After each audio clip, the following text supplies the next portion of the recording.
Hey guys, J77 here doing another flashback review. This one is continuing from the George Byrne movies that I've saw with my mother and grandmother. And then this one is the conclusion of the Oh God trilogy, simply known as Oh God, You Devil. I'm just gonna lay it out straight up. This is probably the worst of the series. Due to the fact is it had very little laughter in this film. There was not much comedy into this movie at all. The only saving grace this film truly had was actually George Byrne. George Byrne was actually pretty good in this movie. The scenes that he was in, at least the major scenes, he really hit the nail out the ballpark with this.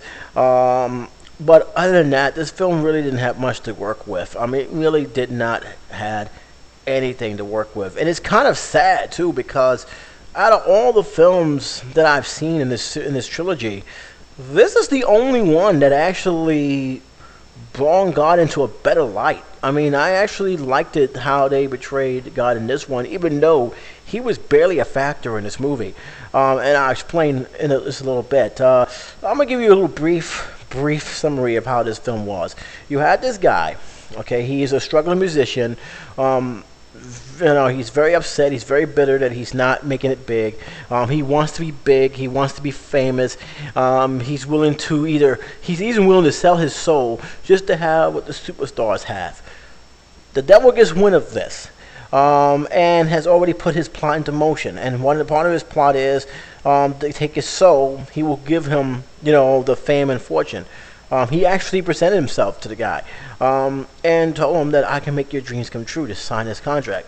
Now, what saved him early on is his conscience. He realized something is not right with this. Something is not flying with the way he's with this guy, and didn't sign the contract. But the devil, being the way he was, he gave him a trial run. And how he did it was he ended up switching his life around, where he wasn't no longer living his life. He was living his life as someone else. And what happened was he's seeing the rich and the glamorous, the fame, the fortune, from a different perspective. Yeah, he's rich now. Yeah, he's making music, but it's not his life. And he's grown to realize that, wait a minute, this is not my life. And even if it was, this is not how I want to live. He wants out now. But the devil got him in the corner. He said, you belong to me. And pretty much he doesn't know how to get out of there, except for one person. He now realized, by the way, this is the devil he's dealing with. The one person that he knows that can actually deal with him is God. And this is where God comes in the picture. He went to the church.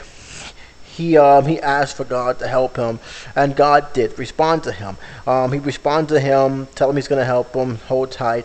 But he does show a little bit of resentment. That was kind of weird. Actually, out of all the films that George Byrne did, this part particular, there's a little resentment to him. I think he was a little ticked off that he abandoned him a little bit, but not to a very large degree. He says, I should have helped you. You abandoned me. No, you can tell by his voice that he's not very happy what he have done. But nevertheless, he agreed to help. And how he helps him is from a poker match. They have actually sat down in a poker match in a casino, froze time in this particular area so they can have their poker match. One game, winner takes all. And the devil said, if you lose, he dies tonight. So what ended up happening was, you're seeing this character taking all sorts of pills to get out. He's basically killing himself, and you see him dying while they're just going over one game of poker.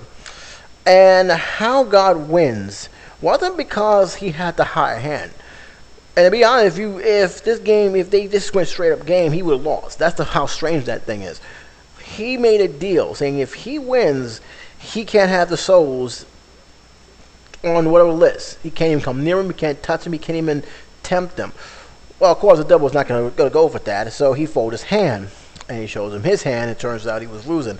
The way the interaction between the two, it didn't sound like those two were enemies, but they have like a certain like a distance. Okay, you got me. I'm still better luck next time, and let's just leave it at that. It's almost like a business kind of thing. Like here's the lawyer, one lawyer on one side, one lawyer on the other side. They're trying to, pound each other, but in the end, they just said that's like business. So I find it very interesting how they betrayed those. And by the way, just to note, seeing George Burns playing the devil, I actually think it was one of the very few funny moments in this movie. I actually do. That is the only time when this film actually kept my interest, because when he was on screen, it really worked. When he wasn't on screen, I just got bored. That's how it is. I really got bored with this. But when he was there, you can tell that George Burns was trying his absolute best to keep this film going, which says a lot considering that they didn't really give him much to do with the God role, because the God role was barely seen in this film. He was seen in the beginning of the movie. He was seen in the church scene when the guy asked for help and he actually got the help. He was seen in the casino, and he was seen at the very end, when he told him that the reason why he helped him was because his father had prayed. In the beginning of the film, his father prayed to say, look out for his son, because his son was sick, and God heard the prayer, and he have actually kept an eye for him ever since. So he kept the promise that his father had made, to his father more so than to him, which I kind of find it very interesting.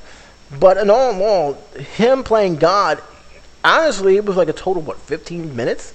15 minutes between the whole scene that I just told you.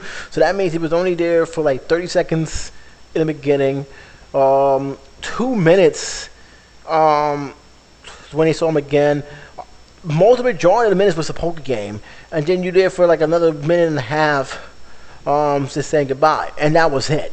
He basically played the devil throughout most of the film, and that was quite interesting. And to be fair and honest, it actually was better that he didn't do it, because I think it would have been worse if they made God into this every last scene, because really his job came into after the character actually prayed for him to help him, and I think that actually worked. Too bad the whole film didn't work, but for what it's worth, I think they did it right for this occasion. But George Burns playing the devil, he had fun with that role. He really did. I never seen him had fun with any of the roles that I've seen with this film. I mean, he was great with playing God in the first two films, but in him playing the devil, he just went with it, and he had a ball with it. You can tell he had fun with it. But other than that, what I just explained here, I'm gonna start with the comedy. Like I said, George Burns, when he hit the ball in the park, he hit the ball in the park. He was very good in the film. He actually was nominated for the Science and Horror Award. I think they call it a Stint Award. It's a very prestigious award. It's been around for a long time. He was nominated for an award for his performance in this movie. Do I think he deserved to be nominated? I really didn't see it, but my grandmother said he was great, so it probably because of the age thing. But I didn't see it, so I'm just keeping it real with you guys. Other than that, he had the only true comic relief that I can have. I actually said that's good. I liked the part where he was in this party, and it was playing Hokey Pokey. Don't ask me why they was singing that. I don't know. But that's something that always never escapes me. But he's wearing this red suit, which he wears procedurally throughout most of this film. And he's dancing with his old lady. And as he's there dancing, he's actually, out of the blue, telling every dirty thing this woman has done, to the point where she gets scared off and just walks or leaves him. Just leaves right away. I would have left him and he said my name. But that's just me. But other than that, when he wasn't on screen, I just was bored to death.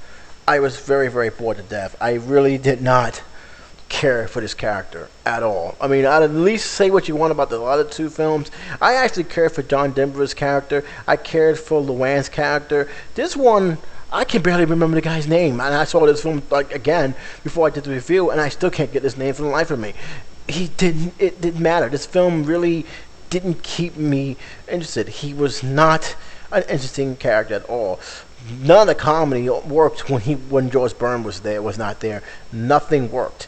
The stuff that did work was because of George Byrne's power. But after that, there was really nothing to be served.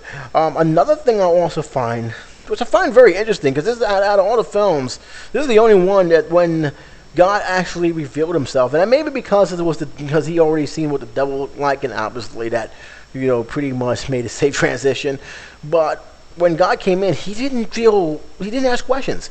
He didn't even ask much question with the devil either, but he didn't ask questions here. And I kind of find it funny because I would think he would ask, are you really God? Are you really this? What am I really dealing with? No, he just, it's God, and he accepted it. Just like he accepted the devil. So I kind of find it funny that this is the only one that, none that he didn't even ask any specific question or get any kind of fear whatsoever. He just, okay, just go, he's God, and that's it. I didn't have a problem with the ending. I thought the ending was kind of cool. I think the ending repeated the beginning because he's now successful. He's doing fine now. He has a daughter who was sick. He kneels down and prays to God, and God hears him. And God tells him to sing his favorite song, which he did. So I had no problem with the ending. The ending was fine. It was actually the best ending out of the whole trilogy. To be honest with you, because I really hated those two endings that they did with the God and Old God Book 2. I really did. I mean, I did not like the endings at all. At least this one is respectable. I mean, it's not, it's not God walk away and disappear. He was already gone. It's just this time he's saying a prayer and God's here him, and now he's singing a song to him. So I had no problem with the ending. But overall, the story behind it, although it was a better story than I really expected it, this film didn't hold well at all. The comedy, like I said, only George Byrne had the most funny moments, and there were only a very few funny moments. The staying power, not there. Was it over preachy? No, that's actually one of the things. It was not over preachy, but it sure hell didn't make this film any more exciting.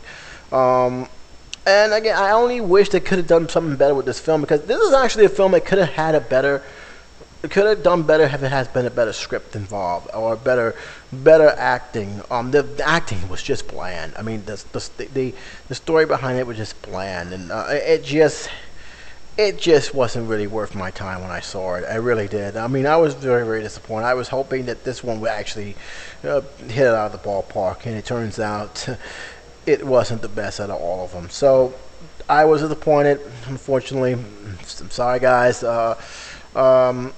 I really didn't care for this at all. But at least I can safely say that at least it put God in a more better light than the last two. Even though the last two, the stories were much more interesting, at least I can say that this one, if anything else, it gave God a more better identity and a more heroic character than the last two. The rating, probably gonna be surprised I'm giving this a half a star. That's it. I'm being serious. This is not. I don't despise this movie. It was just boring. I'm sorry. It was not funny at all, with the exception of what George Byrne's minimum roles. So that's probably why I'm giving it the way it is, because George Byrne really was the only saving grace in this film. That's it. But even what I have to say, there wasn't enough of him to give this film even more life. The stuff that he did do worked, but that was it. I can't say anything about the music because I don't know what the music they played. I honestly can't say anything about what rock and roll music he played, because I really didn't care. But like I said, George Byrne was the only saving grace. I'm giving him half a star, and the only reason why he's not getting the whole one is because, like I said, there wasn't just enough of him or enough comedic style to deliver that he normally I would see, to me to fully give it another star, another half to complete it. So half a star. I know you guys may disagree with that notion. Understandable. But for me, this film could have done a whole lot better. I'm not done with George Byrne just yet. I got at least 2 more films. I'm going to be finishing those 2 films in the date. I'm actually going to tell you what these films are, too. Going in Style and 18 Again. Those are the last 2 films I'll be working with. Those are the last 2 films I've actually seen of him. And I'll be talking about those 2 films. So, but until next time, this is J77 saying, you guys take care.